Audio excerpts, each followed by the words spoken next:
Three, pick.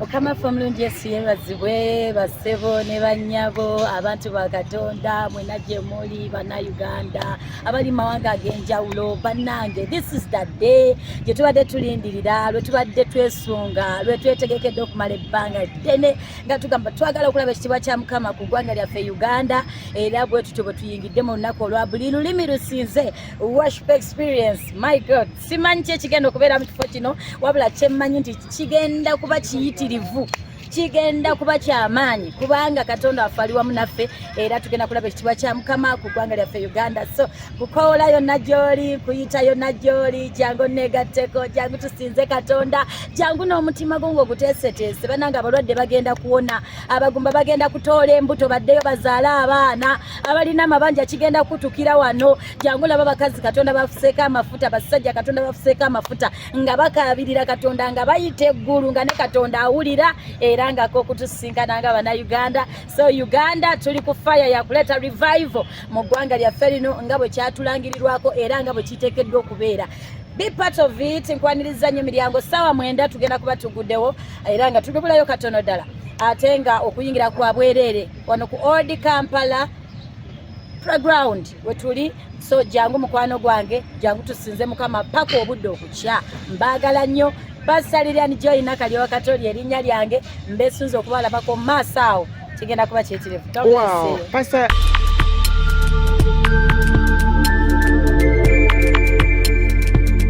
You are watching BGP TV, The Father's Heart.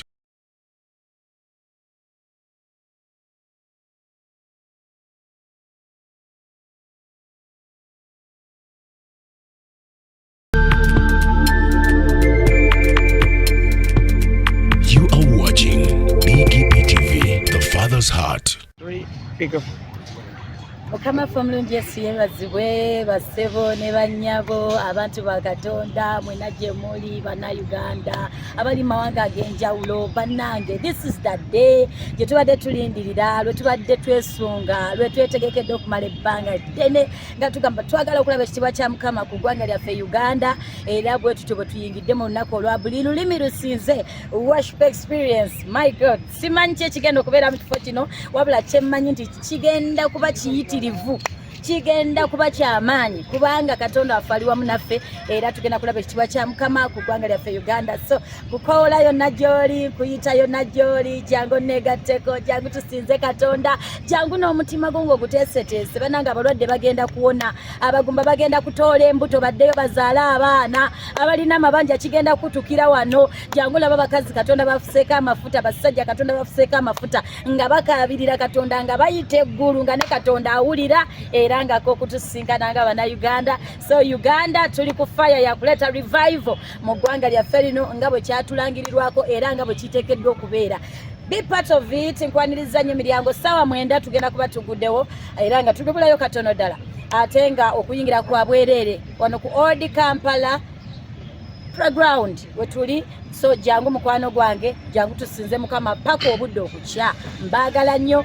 Pastor Lilian Joy Nakalyowa Katoli erinnya lyange mbesunze okubalabako maaso awo kigenda kuba kyetirivu. Wow, Pastor Nakalyowa. Yes. Mbadde nzija ne ngamba Kiguli John. Ne muga ngenda ku Old Kampala. Tulinayo worship experience ya Pastor Lilian Nakalyowa. Nanga Pastor kati isoko nnyonnyola abantu bakumanyi ng'omuyimbi ate kati Pastor abatakimanyike bakutegeere nti ne church by the way tubulireko church gy'osumba ndowooza la ye musaale mu kintu kino. Yes. Ministry ya Kijjakugwa Gospel Teaching Ministries era nga nze ngikulembera yeetegeka enkuŋŋaana zino ez'ebweru era yeetegeka ne worship experience. Ndi pastor olw'okuyitibwa era okuli mu nteekateeka ya Katonda ye nga bwe yateesa batimanyikiddwa ng'omuyimbi kubanga music gwe nasookamu nga sinaba kufuuka pastor era music nandera okuviira ddala nga naakalokoka paka Katonda lwe yankuza ate nenfukibwako amafuta okufuuka omusumba. So nsumba ekkanisa eyitibwa Miracle Worship Center Church eri Busega. Awo we tuli Mukama wa kyatutadde era we tulabira Katonda n'ekitiibwa kya Mukama naye nga mu byonna ekisinga obukulu okubeera ne Katonda ng'ali wamu naffe mu bulamu bwaffe. Wow, olunaku lwaleero luzze lulangibwa ku media ez'enjawulo social media zitambula. Ekigambo kino buli lulimi lusinze. Wakifuna otya? Lese nombuze ekibuuzo ekyo. Lese nombuze ekibuuzo ekyo. Buli lulimi lusinze nkifuna nga Mukama amaze okumpa message last year November nti omwaka ogujja gwa kunsinza. Kati wenatandika okifumiitirizaako nentandika n'okisabira nentegera obugazi bwakyo kye yali ayogera ng'ayagala eggwanga lyonna okumusinza ennimi zonna. Era nampa ekyawandiikibwa mu Romans 14:11 nti nga bwe kyawandiikibwa nti Katonda nga bw'ali omulamu buli viviri n'anfukaamirira na buli lulimi lunaayatula. So nekitegera nti Mukama ayagala ennimi zonna zimusinze. Kwe kufuna ekigambo ekyo nti buli lulimi lukole ki lusinze. Amakulu gaakyo nti jangu n'olulimi lwo. Era wano we tuli tusuubira okufuna abasinzi ab'ennimi ez'enjawulo. Abantu bavudde Busoga bazze n'ebikozesebwa byabwe, abalala bavudde Rakai, abalala bavudde Mbarara, abantu bavudde mu nsonda ez'enjawulo bazze kusinza Katonda mu nnimi zaabwe. Mu nnimi zaabwe tubadde nnyo mu Luganda naye twagala tuwulire Olugwere ng'Omugwere yakola ki yasinza Katonda. So kigenda kuba kirungi. Wow. Sawa watugambe sawa 9. Tugenda sula wano paka ku makya teri kwekwasa. Mulundi gwakumeka event wetinga etegekebwa? Kati ng'oggyeko zino ze tubadde tukola buli mwaka.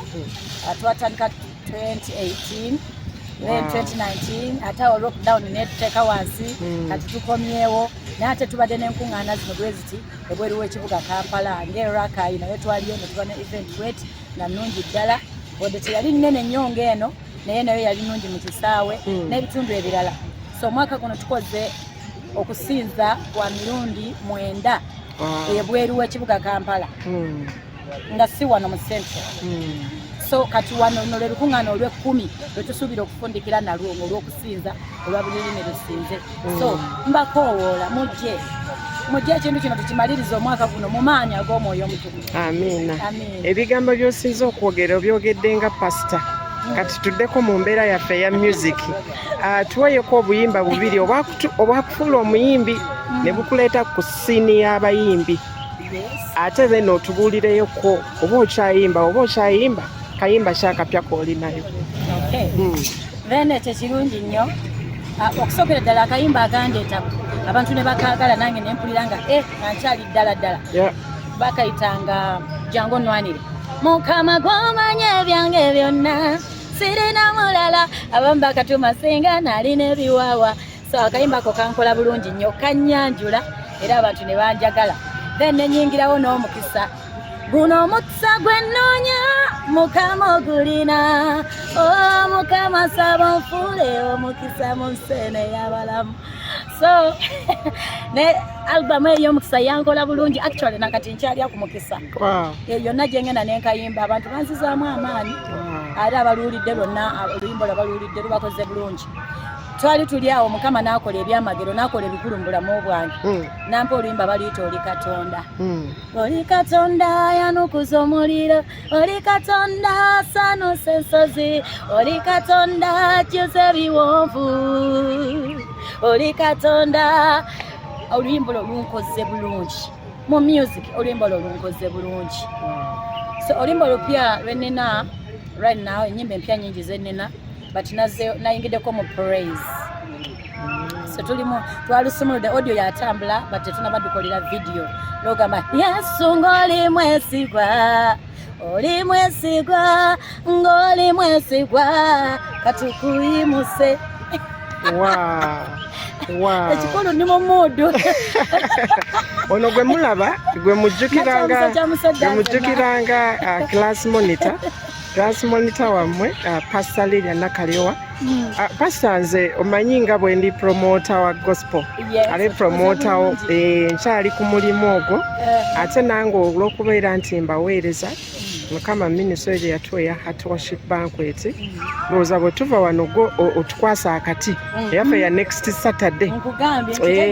Tuli mu mwaka gwa kusinza Mukama. Naye mbadde nfolowinga oli omu kati ku bagagga b'omu Kampala muno abasumba abagaga buli musumba wano wettutumwe alina kye bayita radio oba TV. Abantu abatulaba omukyalo ono gwe mulaba alina radio nnamba ono kagitubuulire mumunoonya abamu temulaba naye mmwe temuwulire radio gy'abeera mujja kubeera nga mu followinga tajja kuddamu babulako. Okay, tulina omukutu gwa radio eyitibwa End Times. Naye nga tukyali ku online. So tuweereza eri ensi yonna kati ayagala ogifuna just agenda bulungi nnyo wali mu Google n'anoonya endtimesradio.caster.fm ojja kuba ogifuna. Wow, ekyo nno kyansanyudde kubanga bwe wakola ku marediyo amangi wamaliriza naawe okoze mu marediyo. Ndowooza kyowa obudde kyofuuka. Mazima. Kyowa obudde weewaawo. Ate eyo tukyali ku ntandikwa. Tukkiriza Katonda okutwongerayo n'okututwala ewala. Amiina. Ekigambo ekisembayo? Ekigambo ekisembayo njagala kwebaza bannayuganda abasapootinze omulimu guno. Omulimu guno si mutono ogw'okola event nga togenda kusolooza ku miryango. Naye bw'olaba bannayuganda bataddemu ssente zaabwe ne gibeera mitwalo 2 ne gubeera mutwalo ne lubeera 10,000 ne zibeera buli muntu kyasobodde okukola. Kyenyinza okugamba nti n'essaawa eno era tukyetaaga sapooti yammwe. So nsaba nti bw'obanga oli ewo ng'olina omutima ogw'okusinza twegatteko mu ttiimu eno tusinze Katonda mu bugazi bw'ensi yonna tusobole okutuukayo. Kyensabira ddala abalokole kwe kuwanirira ebirabo by'abantu. Omuntu omulaba ng'alimu ekirabo alimu obusobozi muwanirire. Muwe omukono asobole okuyimuka asobole okweyongerayo. Otherwise mbeesunga nnyo balabako mbalindiridde akawungezi ka leero. Nze already natuuse dda ku kisaawe kugamba ndi awo neetegese bwetegesi mu linnya lya Mukama ffe Yesu omwana Katonda omulamu. Mbaagala nnyo Mukama abampeera omukisa. Blessed Promotions bane Mukama abawonye omukisa mwebale kutwagala. God bless you. See you in the evening.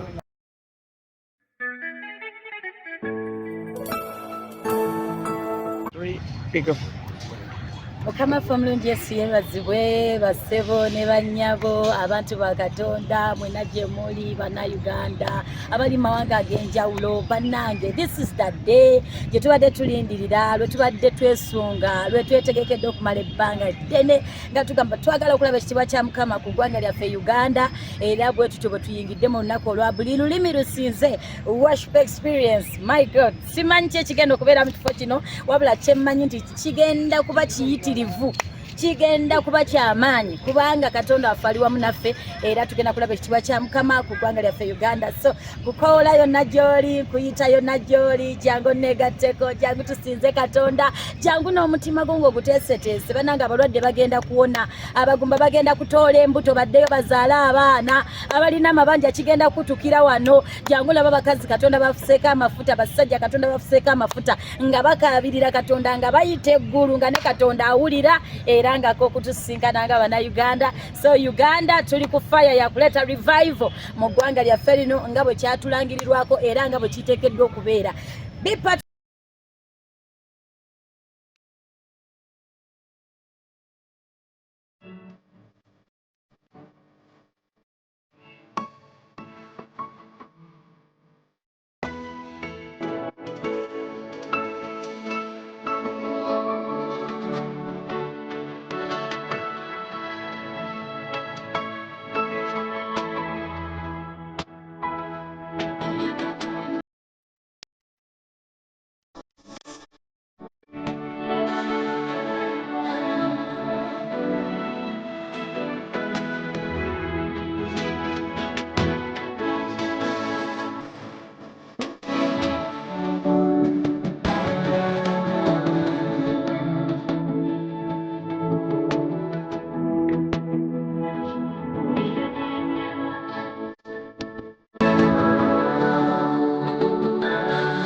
obadde okimanyi nti osobola okufuna event planner and manager okuteekerateekera omukolo gwo gwonna kati osobola okumufuna nga mulokole obutafuna stress yonna. BGP Events be bantu abatuufu oyagala kekisi ebifaananyi ebirungi ne vidiyo motoka z'abagole mu bika eby'enjawulo kyangu tukuyambe tukola decoration ali ku mulembe tulina bridal gowns ne changing wear obutebe tentsi abafumbi abalungi saako PA system ekyuma ekisunsula obulungi ate nga tukulira ne bajeti y'omukolo gwo ejja mu nsawo yo saakuba ashers baffe abali smart abataswaza mukolo gwo n'abogezi b'emikolo abalungi bakatumwa ate nga tusobola n'okufunira reception y'omukolo gwo katoyagala suuti makanzu agatwalibwa ku buko oba gomesi tubikufunira ku bisale ebirungi. BGP Events bwetegeka omukolo tukuletera n'abayimbi abasanyusa abagenyi bo saako okukola selection y'ennyimba.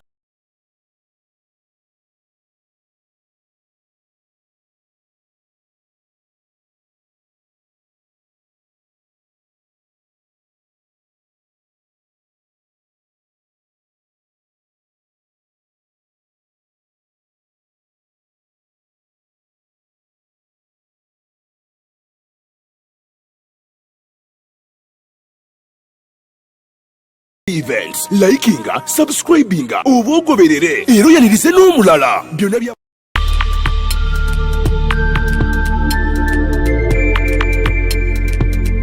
You are watching BGP TV, the Father's Heart.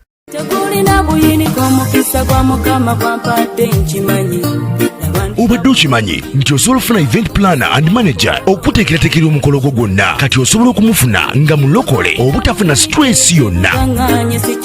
BGP Events be bantu abatuufu oyagala kekisi ebifaananyi ebirungi ne vidiyo motoka z'abagole mu bika eby'enjawulo kyangu tukuyambe tukola decoration ali ku mulembe tulina bridal gowns ne changing wear obutebe tentsi abafumbi abalungi saako PA system ekyuma ekisunsula obulungi ate nga tukulira ne bajeti y'omukolo gwo ejja mu nsawo yo saakuba ashers baffe abali smart abataswaza mukolo gwo n'abogezi b'emikolo abalungi bakatumwa ate nga tusobola n'okufunira reception y'omukolo gwo katoyagala suuti makanzu agatwalibwa ku buko oba gomesi tubikufunira ku bisale ebirungi. BGP Events bwetegeka omukolo tukuletera n'abayimbi abasanyusa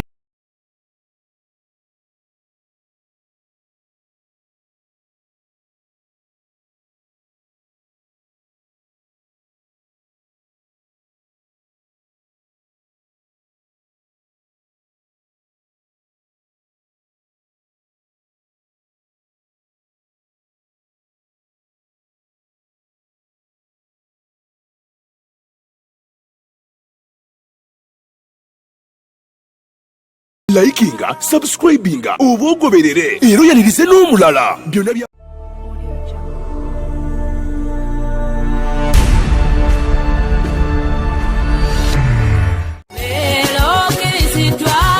obadde weebuuza omuntu asobola okukwasaganya omukolo gwo ne gunyuma nga tofunye na stress. BGP Events be bantu abatuufu bategesa emikolo mingi ate nga tebasosola omuli embaga okwanjula obubaga obutonotono obw'enjawulo. Blessed Gospel Promotions and Events era yebategeka ebivvulu crusades conferences zisemina ate nga bapromotinga n'abayimbi n'ennyimba eza gospel yekka. balina ba ashers abalungi abalokole abataswaza mukolo gwo bakolera selection y'ennyimba z'oyagala eza gospel gwazaagala ku DVD oba ku ka flash oyagala nnyimba za mikolo za Christmas oba za kabagako zonna bazikuselektingira batuukirire gwayagala audio oba video production music direction okuwandiika ennyimba oyagala sindika message nnyingi bakola graphics ne designing balina ne ba service providers abeesigwa beweetaga ku mukolo gwo. Blessed Gospel Promotions and Events bw'obawa omukolo gwo tewejjusa gwabaagala bakubire ku ssimu noti 775 obagenda ku Facebook page yaabwe Blessed Charles Blessed Gospel Promotions BGP Events Excellence Integrity Time and Hard Working.